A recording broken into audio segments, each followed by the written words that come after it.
Okay. Welcome once again, John. Episode 15. And I've got a theme for for today.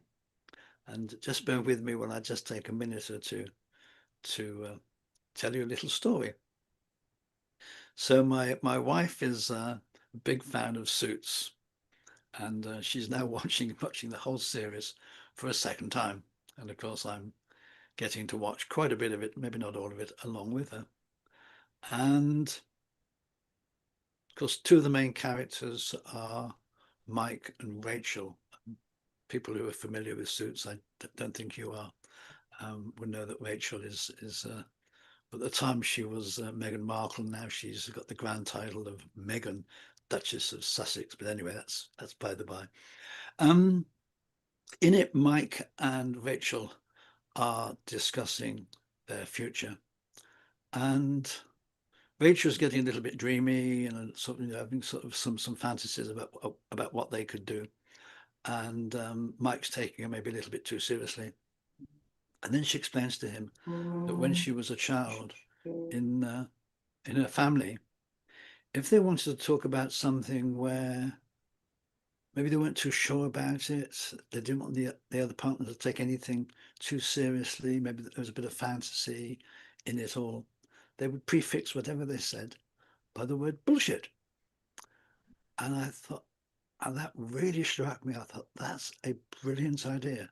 Mhm. Because you and I have to have a conversation, and I'll say to you, or you'll say to me, hey, look, I just want to kind of freewheel with my thinking here. So don't take me too seriously if I'm politically incorrect or say something. I just want to, sort of enter into a stream of consciousness. And I'm probably going to say rubbish. Um, and so we kind of got that long description to kind of um, let people know what's about to happen. If you've already agreed that you've got a word for it, and it needn't be bullshit, but bullshit's a good a word as any. You just say bullshit. And if you've agreed it, then you can have that sort of conversation. Anything you say basically goes. And I just thought that was an amazing idea that it didn't just be in our personal lives, it could be in our business lives. You and I could, you and I could use it, and I suspect we will. Mm. So I've been thinking about that because that was only last night that happened. Um, what are your immediate thoughts on that? And let's see if we can take it somewhere, maybe a little bit different. I don't Sure, know. sure. Yeah, I mean, it's interesting to me that I would think, maybe not everybody, but I would think a vast majority of English speakers would think of the word bullshit as a curse word, as a cuss word. Yes, that's right. Yeah, So then you'd have to like, you almost get into a whole different debate about like, I don't know, adults and kids and acceptable language and like, like that becomes a whole I've conversation. often used the word bullshit in my newsletter, and hundreds of them bounce because there's a filter, Oh, see? and it says you can't have expletive words or It gets dirty to the words. whole it gets to the whole like you've seen those jokes and comedians that have the list of cuss words. Yes. Um and like almost even still in the English language, like different cultures rank the cuss words different. Um all the way Yes, up to they like mean different things in different cultures, even and Nate and different Bargatze. levels of severity as well. Exactly. Nate Bargatze is a comedian that's like up and coming over here. I'm sure you've kind of seen some of his stuff too, but he has jokes about this because he doesn't say any cuss words. And one of the words he does in one of his skits is the word sucks. Um, Okay. and for him growing up, the word sucks was a cuss word, like in his family. And it kind of was in mine too. So like the jokes are funny to me because I think for the vast majority of people, that would be way off the chart of not a cuss word. Um, but you can also kind of, it's funny because you can kind of see, oh, it's not very nice, but it's not a cuss word. So yeah, anyway, my Maybe mind, we could have that conversation another time, a separate and one. maybe I mean, 'cause I think you and I ought to adopt this idea, but maybe bullshit's the wrong word. Maybe we need an And alternative word that's that's where I was going to head with it. And so I know one of the things I've learned over the years is there's a thing called a disarming statement. Um, yeah.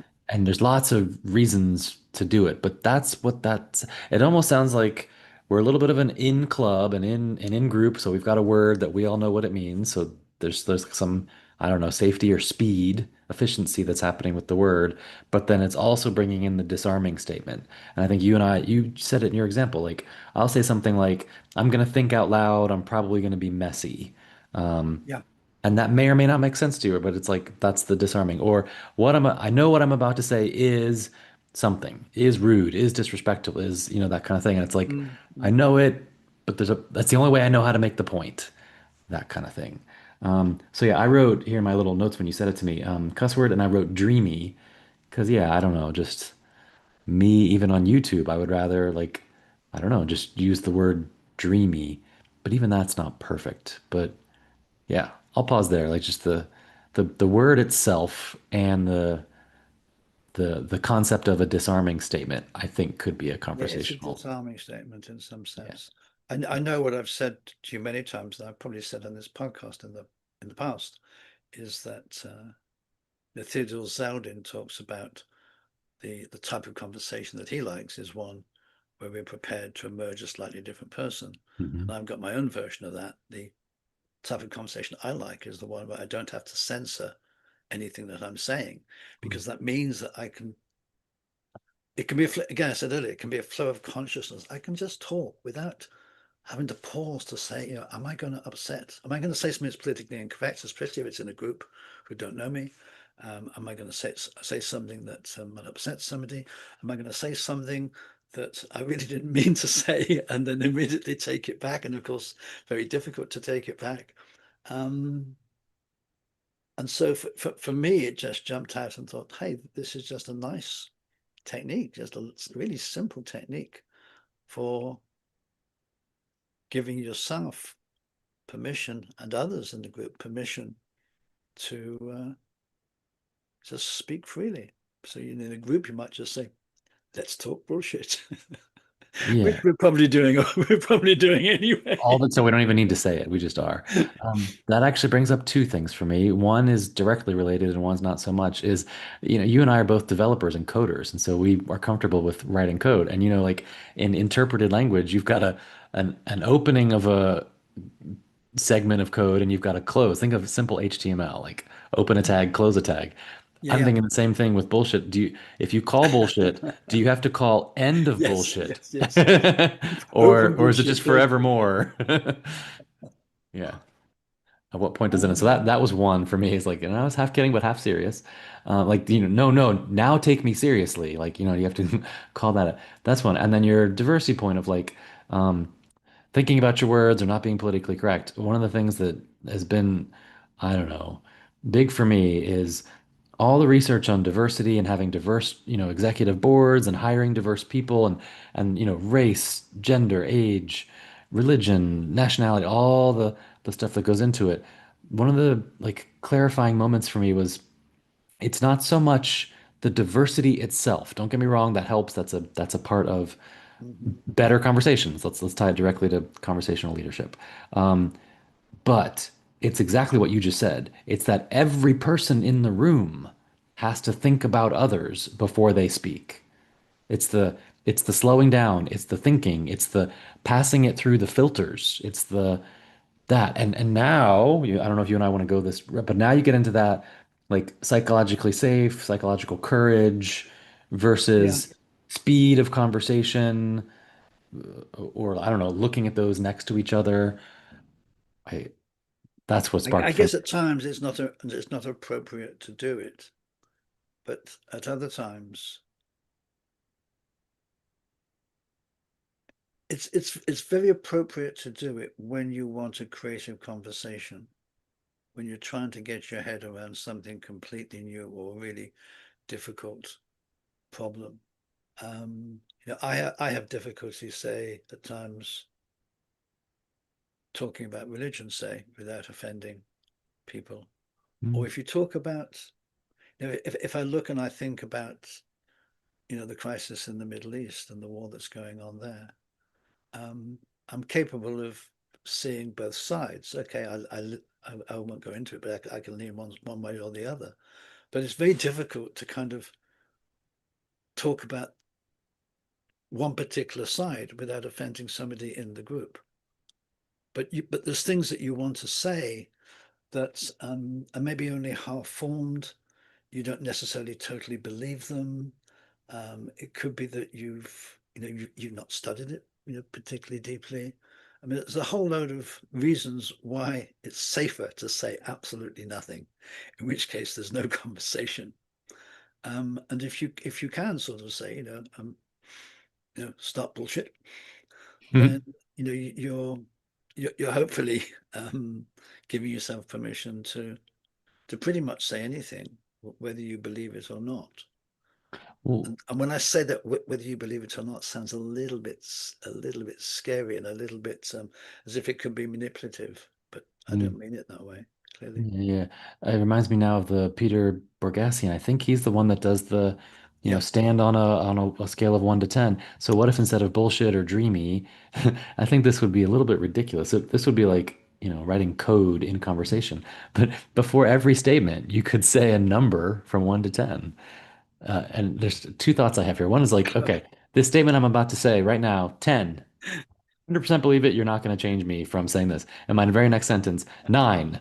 I'm a little. And the next sentence, 1, as in this is I totally love not. it. I love it. There you You go. could almost preface everyone. It'd be ridiculous, but you could do it. Now, the second point I Minus was going to minus 9,000. Yes. exactly like yeah, to your point, like I'm being manipulative. I don't agree with this, but I'm going to say it. Yeah. Yeah, exactly. Expand the range. In organization development, one of the things we practice is there's these little exercises we do because um, we do believe in like every word we say has intent, had choice, the whole idea of use of self. You are choiceful, intentionally choiceful in your actions, your beliefs, your words, your thoughts, all of it. So there's a little practice we do as, OD practitioners. I dare want to say strange. I'll say that as a 8. um, that you actually get in a conversation where you practice just talking, but then you challenge each other in that just talking. What was your intent in what you just said? And we actually work the muscle, we practice so that every time I speak, anyone in any conversation could always say, can I just check what was the intent of you saying that? And you should be able to immediately respond because every time you spoke, you already passed it through an intent filter such as I was trying to be funny, I was trying to educate you, I was trying to provoke you, I was trying to make a point. Like you should be able to like share your intent immediately because you already thought about it before you spoke, which is right. That takes practice. You're But it's it kind of the opposite of what we're talking about, isn't it it? almost feels like It's you're out of it's flow what I until you don't practice it. particularly like. And in fact, it's incredibly hard to do. And when you do it, you're slowing the conversation right down. Yeah. And maybe you aren't being manipulative, because you're thinking, okay, why am I about to say this? I'm saying it to wind John up. I'm saying it, um, or you think about it, and yeah, I get it, but I would much prefer the uncensored stuff. Yeah, as long as the learning is there, because the learning it doesn't have to just be through intent, but that's I think a big thing in knowledge management and in organization development is are you a learning individual and are you part of a learning system? Because Yeah. sure, in this moment, say anything, do anything, and it'll have its impact. And then are you open to, and I'm not saying you, obviously, anyone, myself, everybody, right? Are you open to the feedback of when you said that, it offended me? Oh, well, then I never want to speak like that. And now I don't. No, no, no. Like the fact is, it offended. Like, okay, well, we can work with that. Like, I didn't want to offend you, so I won't speak like that again. Or, oh, now I feel unsafe. I'm not going to speak anymore at all. Or, right? Like, you're sort of having conversation at a deeper level. You're like, it's back to Yeah. like the Yeah. conversation about the conversation. This is kind of touching on something else I think I mentioned in the last podcast, and that's I've come across this work of Professor. Never too sure how to pronounce his last name. It's Rupert Regerif, I think, who's Professor of Education at the University of Cambridge, and his passion, if you like, his field is what he calls dialogic learning, and he has this concept of dialogic space and dialogic voice, where what you're trying to do is to bring as many voices into a conversation as you can, that bring different perspectives onto the topic, to to open up the possibility of having a more meaningful conversation, because you're stopping and thinking about those different perspectives, and of course you can start to bring in. I'm interested in this in the context of artificial intelligence, because again, we've talked about maybe having another avatar on here, which would be an AI.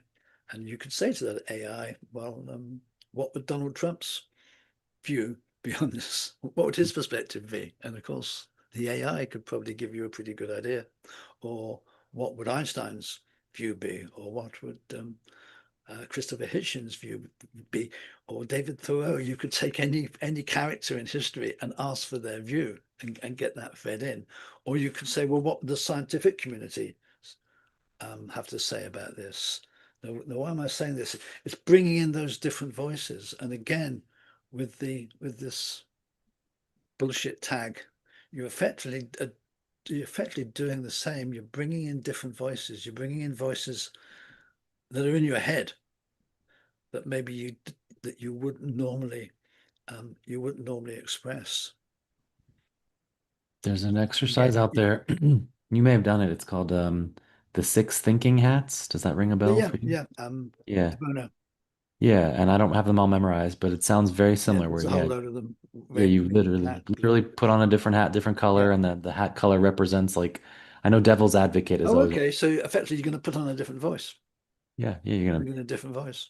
yeah, and I think that goes back to the complexity of in each one of us, we have all those voices, but which are you aware That's of which right. ones you're choosing? Back to the Yeah, intent. yeah, yeah. Like I what's mean, going on? And then the that's learning his, of that's it. That's his whole idea, that we do have these different voices in our heads. and maybe that's then where the bullshit goes. Let's like kind of stay on bullshit a little bit. The ode to the learning side for me, the interesting part for me is back to the joke, the open and the close of bullshit. Hmm. If you really did preface, like we're gonna, to me, if you and I really did that, I would hope we would pretty quickly start to notice, is it in every conversation we have, there's a minute of bullshit? Or is it only once a year we enter into a 2 hour bullshit conversation? Do you know what I mean? Like, what's the frequency of it? And is that healthy or not? I Because would now like to think we can talk total bullshit, John. forever. Yep. And again, this comes down to meaning as well. Is thinking about the meaning of words, because Hmm. again, this Cambridge professor, again, this general idea of meaning is that there isn't a fixed meaning for a word or a fixed meaning for anything. Mm. The how do I put it? If if I've got a garden, I can describe the garden as some sort of enclosed space, a sort of descriptive view of the garden, or I can say, what does the garden mean to me? For me, it might mean growing plants. I could say, what's the meaning of the garden to my wife? And the meaning to her might be sitting out on the deck, showing the sunshine, sipping a pina colada or whatever. So you've got these, again, different meanings, and the different meanings in different contexts. And that tends to get forgotten in everyday language. When you use a word, I assume that you are using it and mean it the same way that I do, and Hmm. almost certainly you don't. Yep. And almost certainly the meaning of that word, it means something different depending on the context, depending on the conversation. So Yep. that our whole language is, and the conversations that we have are immensely complex in many ways. I'm making a connection way back to stuff we talked about years ago. Didn't you write an article, or isn't one of your favorite quotes something like "knowledge is bullshit"? Like, and it's the Oh, it's the collaborative guy at MIT. He says knowledge management is a bullshit issue because I can give you perfect information, perfect knowledge, and you won't have a clue what to do with it. You're incapable yeah, of doing anything with it. yeah. So agency is as important as So then maybe that's even different. Knowledge. That's another good one because that's even different than the one I'm thinking. Michael Schrage is the gentleman. Nice. I'm thinking about the old, I mean, the story I always think of is the toilet of like, we've all used toilets or I don't know, vast majority of us. And like, you kind of know how it works. But as soon as you ask me a question about like, how did the water get in there? How does the water go down? How do you replace this broken part? And it's like, uh-oh, I don't really know. And like the point being like, you could ask me any word you could ask me. And as soon as you like describe that word to me, it's like, uh-oh. I just kind of know. I can't really describe it further. Yeah. Um, I've and forgotten so, the name of the authors, but there's a book called The Knowledge Illusion. yeah, there you go. Yeah. They talk about this, and they've got some wonderful drawings of bicycles. They ask people to draw a bicycle. Now, you would think everyone's familiar with a bicycle. You'd think we all have the ability to draw a bicycle, but you should see You some of the don't. bicycles. Yeah. I mean, the chain and the wheels and the cogs and everything are all over the place. We Yeah. the whole point about it, those books, is that I don't say it's an illusion. I think it's a delusion. We think we know stuff that we don't because we've taken things on. I mean, so much of what we think we know is stuff that we just memorized from authority figures. Our father told us this. Our physics teacher told us this. Our historian teacher told us this. And we just remember it and we think we know it. And a lot of it is bullshit. Delusion. Yeah, exactly. So then back to where we started. Like, do we even need to say it? Because all of it is. Shall we stop there? Sure. Close bullshit. We need a better word than bullshit, don't we? I don't Yeah. know what it is. Since you Um, said you described to me as dreamy, so I wrote the word dreamy, but Dreamy, open, I dreamy, don't know that I closed, like that either, dreamy. but at least it's not a cuss word. See, it's more than dreamy. My word that I know I just use in general is messy. I'm going to be messy for a Messy. second. I quite like messy. And that's meant to be like, forgive me, and I'm going to use wrong words, and I'm putting words together that I haven't put together before, so they may not even make sense. That's part of my messy. let's let's think about this. And Okay. anybody out there who's got a suggestion for a better word, then drop us an email or drop us a comment on this podcast episode. So Sounds okay, good. bye Bye.